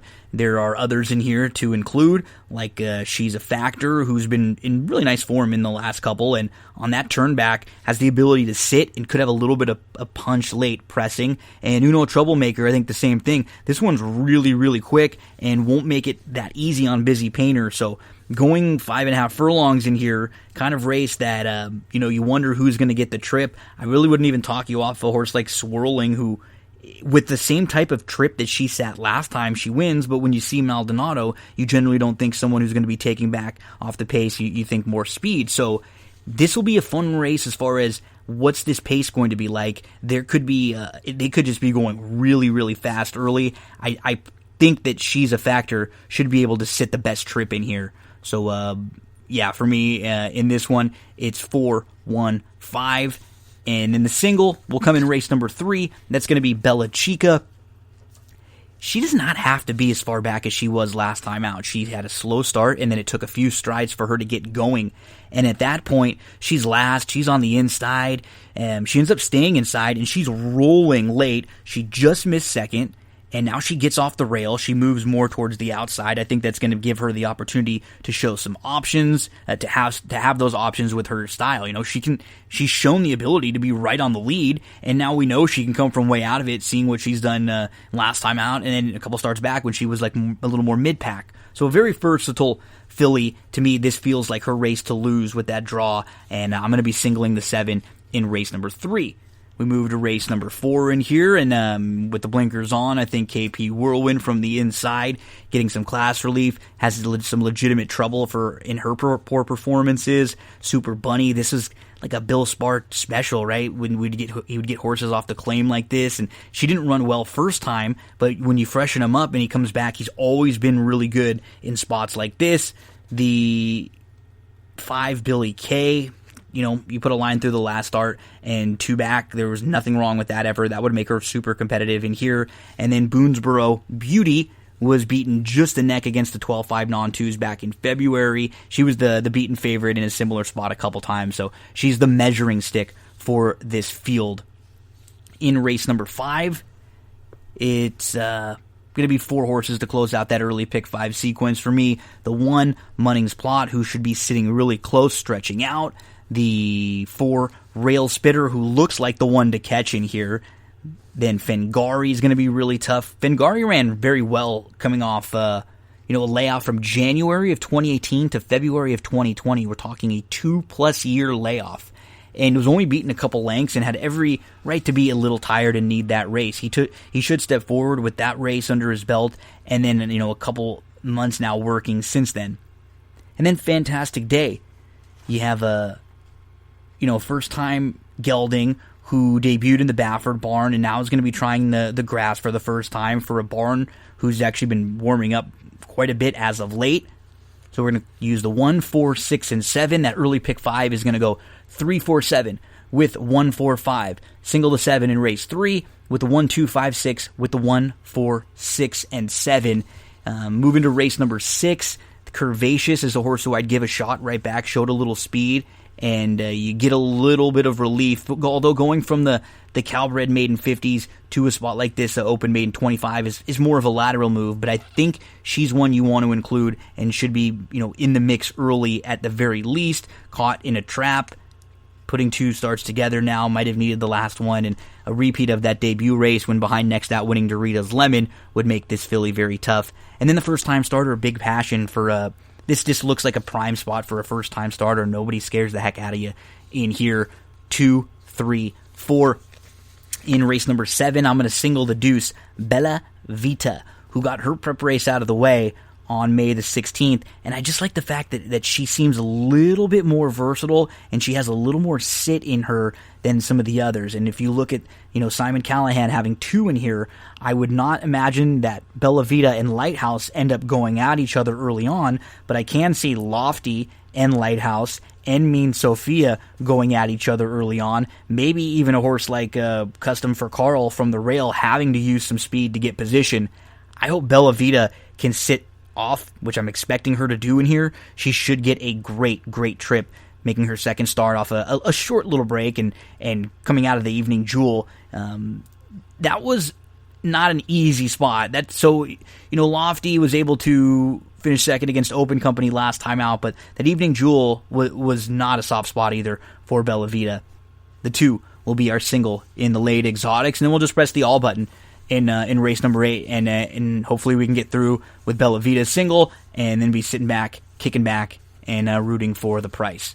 So that late pick 4, 1, 4, 6, 7 in race number 5, with the 2, 3, 4, with the 2 singled in the 7th, with all in race number 8. That's your Santa Anita Friday analysis. Best of luck on Friday. Make sure to tune into the next episode of That's What G Said. We will cover Churchill Saturday with Scott Shapiro on the stakes. Darren Zocali going to cover the late pick 5 with us, and Darren's also going to talk a little Santa Anita for Saturday with us as well. So let's make some money on Friday. Right now, let's hear from one of our sponsors. One of the sponsors of That's What G Said podcast is Cindy Carava, full-service realtor, and I am here over in Glendora at Coldwell Banker with Cindy Carava. Cindy, how was 2019 for you? Tell us a little bit about what kind of stuff you were working on. Hi, Gino. Thanks for having me. 2019 was just really great. I had a great year selling homes all the way from Altadena, Arcadia, Monrovia, out to Upland and Ontario just recently. The market has been really good. We're looking forward to 2020 with an increase in home prices about 5.8% this year, opposed to last year where it was a little softer. We saw more like homes averaging about 3.5% in increase in value. It's also looking great for buyers. The interest rates right now are going to be staying under 4%. So if you've been on the fence about thinking about buying a home, now is the time to do so with interest rates still staying low. And you offer more services than just the buying, selling, and leasing homes. Tell us about some of the other services that you offer and what a full-service realtor really is. So you're right, Gino. Besides me being a full-service realtor of finding properties for my clients to buy or selling their homes or finding rentals for them, I also have a plethora of resources like handyman, contractors, electricians, plumbers. I even, like I said, if you're thinking about getting a home loan, I actually work with 2 great lenders that I can recommend to anybody. And you're all over the internet, social media, websites. Let us know some of the places where we can find you. I know I've seen some reviews on Yelp and on Zillow. Everyone always has positive things to say. Everybody hears me raving about you all the time. But where can everyone else find out information about you or contact? Thank you, Gino. Yeah, I am on Facebook and Instagram and LinkedIn. And you can contact me on my website, which is www.cindycarava.com, or my email, which is cindyc.realtor@gmail.com, or feel free to call or text me on my cell phone, which is 626-394-6400. Cindy is awesome. She's one of the kindest and most genuine people I've ever met. I promise you, you will enjoy every minute you interact with her. So thank you very much, Cindy. Appreciate all of your support from That's What G Said podcast. Thank you, Gino. Have a great day, everyone.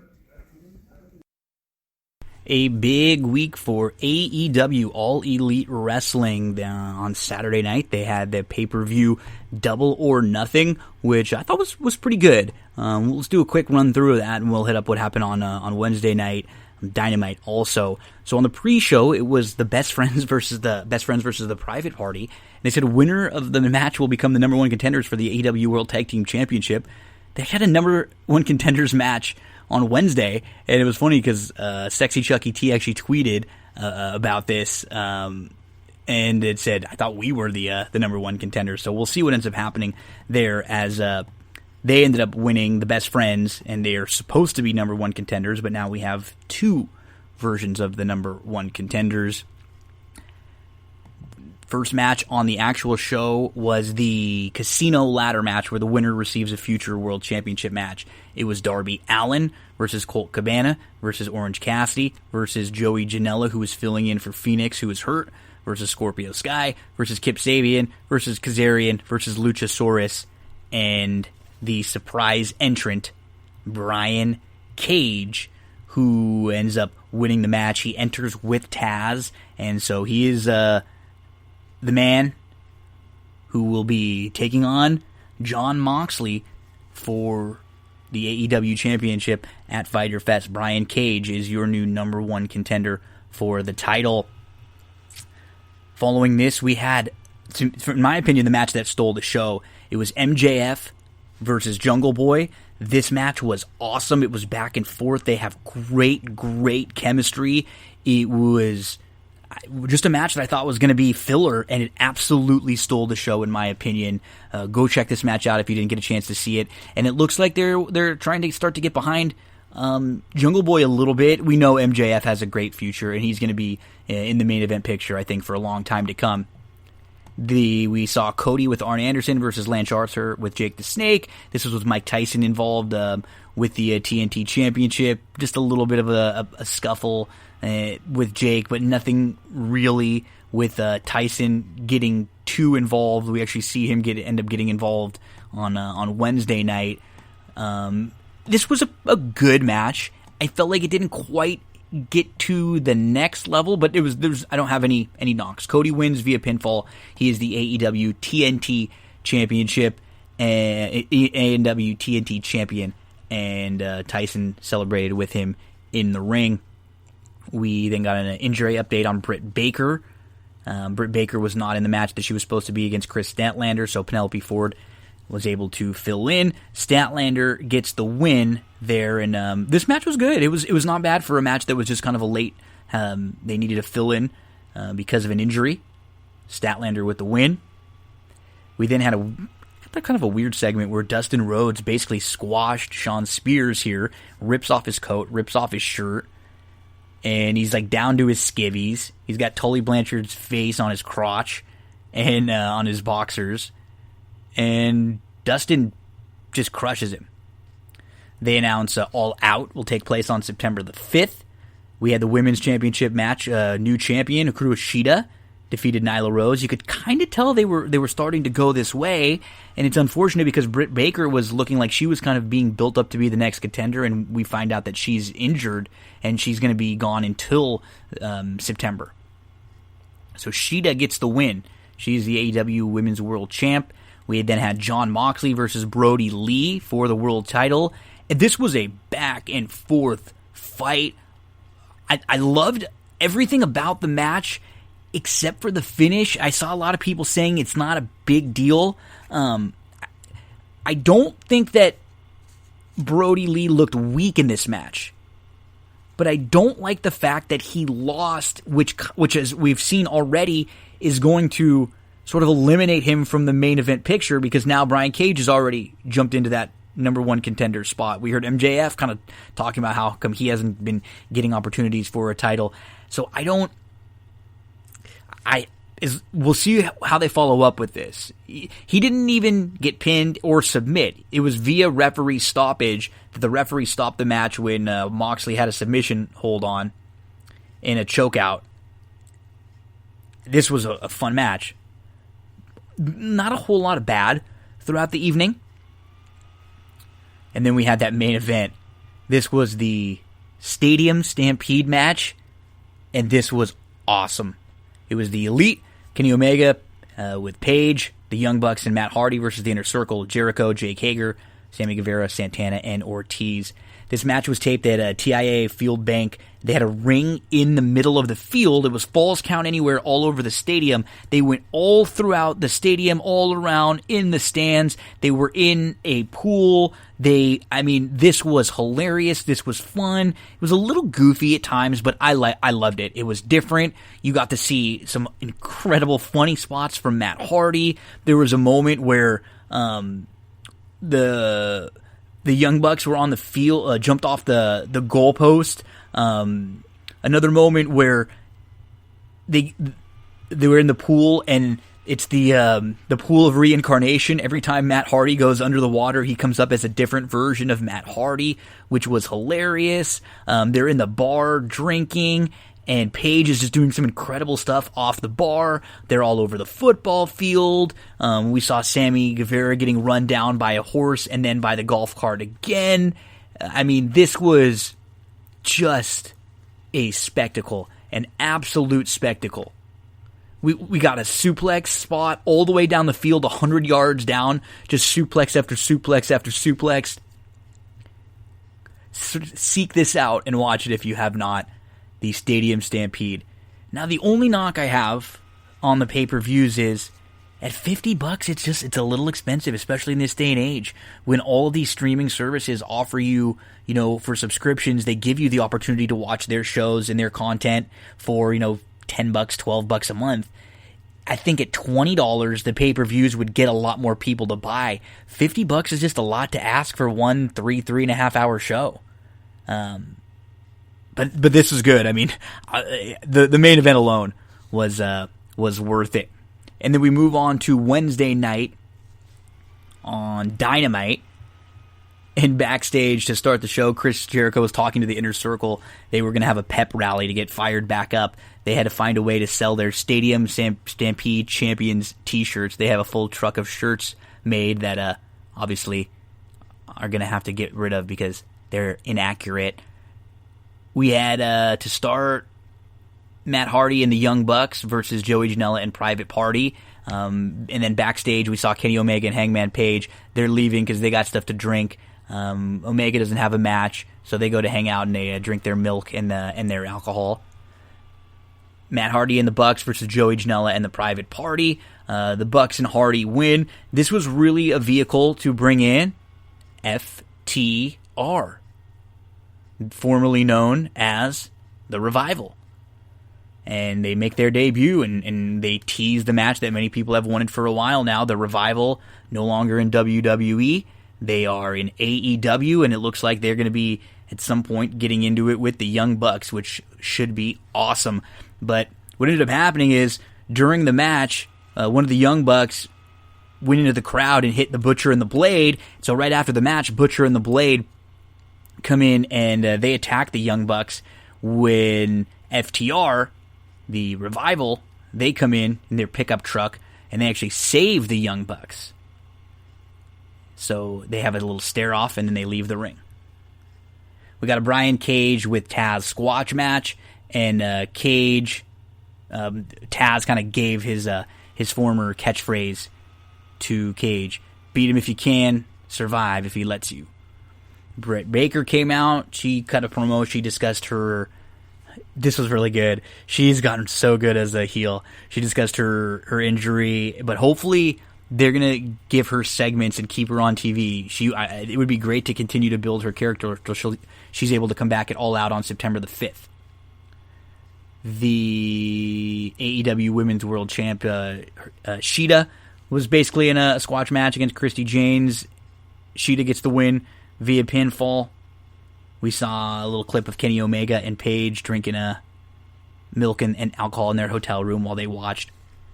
And then Cody comes out. He cuts a promo. He's the new AEW TNT champ, and he basically says that, he's going to be doing an open challenge every week. As long as he's champion, he will be ready to defend the title every week on TV.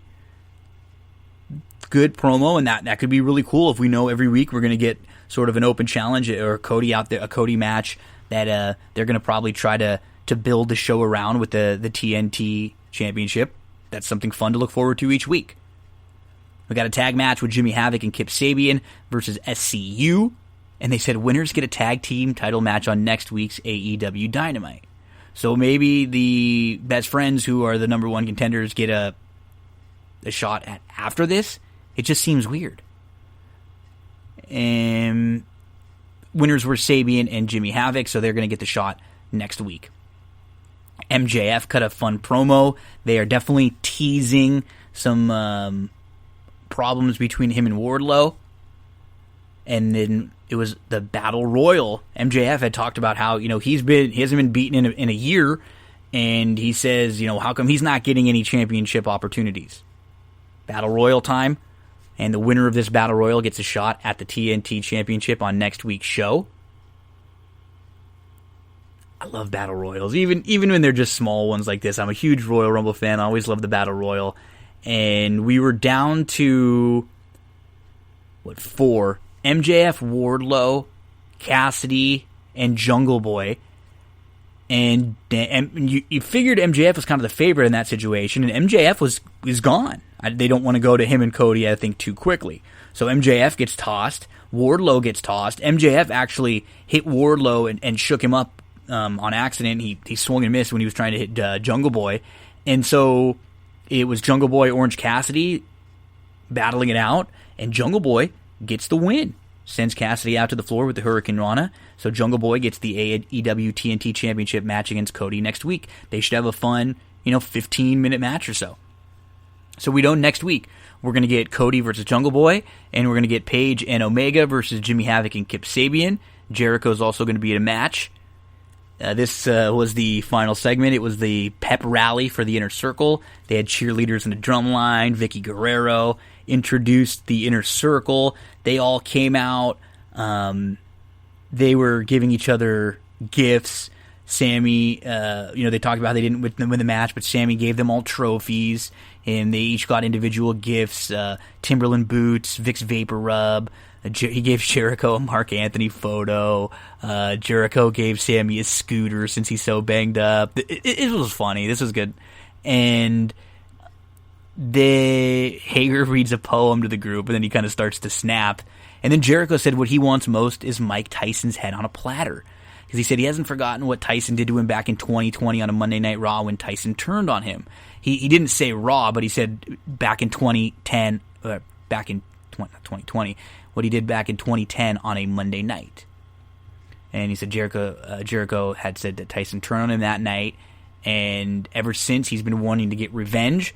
So in comes Tyson with a group of guys, Belfour and Henry Cejudo, and it was like Tyson's group lining up against the Inner Circle, a little push back and forth, a brawl sort of breaks out, the locker room comes out, and it looks like in some way, shape, or form we're going to get Jericho versus Tyson. I hope this isn't a wrestling match. I hope it's something like Tyson has somebody wrestling for him and he's in their corner, helping fend off the inner circle. I just don't think Tyson can work in a match at this point. It's not quite like it was before, 1998 with Austin and Michaels and DX, and he just never was one that would be a great worker in the ring. He's more of the spectacle of being there and who's he going to be able to knock out. And I'm sure that's what at some point we'll see him we'll see him get a punch on Jericho. So a big week for All Elite Wrestling. Let's close out this show talking about our next best sports movie bracket for That's What G Said podcast. It is going to be best football movies. So if you remember, we haven't done one in a while, but so far we did the best baseball movies, which Major League ended up winning. Best soccer movies, Bend It Like Beckham won. Best hockey movies, Slapshot won. Best horse racing movies, Let It Ride won. Best basketball movies, Hoosiers won. Best golf movies, Caddyshack won. And best wrestling movies, The Wrestler won. And you can't blame me because I can't even vote. I ask all of you out there to post on Twitter and Facebook for some of your favorites. I look through some lists. I make the brackets. I put the polls out. And then I don't even vote. It's up to you all to head on over to follow me on Twitter and make sure to vote for the best football movies. Here is the field. Some of the football movies that didn't make the cut, I put them up on Twitter, and some of you said that you didn't think they deserved to be in the football movie group. Ace Ventura, The Last Boy Scout, and Silver Linings Playbook. Those ones did not make the cut. They weren't football-y enough. But these 64, yes, we got a field of 64 of bracket. Remember the Titans, 'cause baby, there ain't no mountain high enough. The Comebacks, Gridiron Gang, Go Tigers, Draft Day, Balls Out, Leatherheads, That's My Boy, The Longest Yard, the old one, I guess both of them. We have the old Longest Yard and the new Longest Yard, Carter High, Father Was a Fullback, Friday Night Lights the movie, didn't love nearly as much as the TV show, Big Fan, Johnny Be Good, The Fifth Quarter, We Are Marshall. That is the first of the 4 brackets. The next bracket, Varsity Blues, 23 Blast, Monday Night Mayhem, 2 for the Money, The Replacements, Oh, now go, walk out the door, just turn around now. When the Game Stands Tall, Semi-Tough, Paper Lion, The Program, love that one, Undefeated, Coach of the Year, Horse Feathers, Necessary Roughness, Fumblerooski, Triumph of the Heart, Touchback, and The Blind Side. That's the second bracket. Third bracket, Brian Song, Woodlawn. The other Longest Yard is in this one. The Best of Times, Greater, The Slaughter Rule, Everybody's All-American, Concussion, Little Giants, My All-American, Harvard Beats Yale, Invincible, The Freshman, Air Bud, Newt Rockney All-American, and Jerry Maguire. So we've got 3 different All-Americans in the title in that little bracket. And then the final bracket, North Dallas 40, The Roughnecks, All the Right Moves, The Cowboy Quarterbacks, The Express, The Long Shots, All Things Fall Apart, The Water Boy, The Game Plan, Heaven Can Wait, Gus, Any Given Sunday, Radio, Paterno, The Quarterback, and Rudy. That is your field, the field of 64. Make sure to head on over to Twitter, follow me, it's me, Gino B, and help me vote in all the polls. If some of your friends out there love sports movies or are football fans, or you remember watching some of these movies with them, make sure to tag them and get them involved in the voting and share it all around. It's more fun when there's a bunch of votes and we can see what all the people think. I love getting the comments from everyone out there too. So thanks for tuning in again this week, folks. That is going to do it for this episode of That's What G Said podcast. Don't forget to subscribe anywhere you listen to your podcast. Give us a nice 5-star rating and review over on Apple and iTunes if you can, and share the show around with your friends. Right now, we close it out with Joey Cleveland.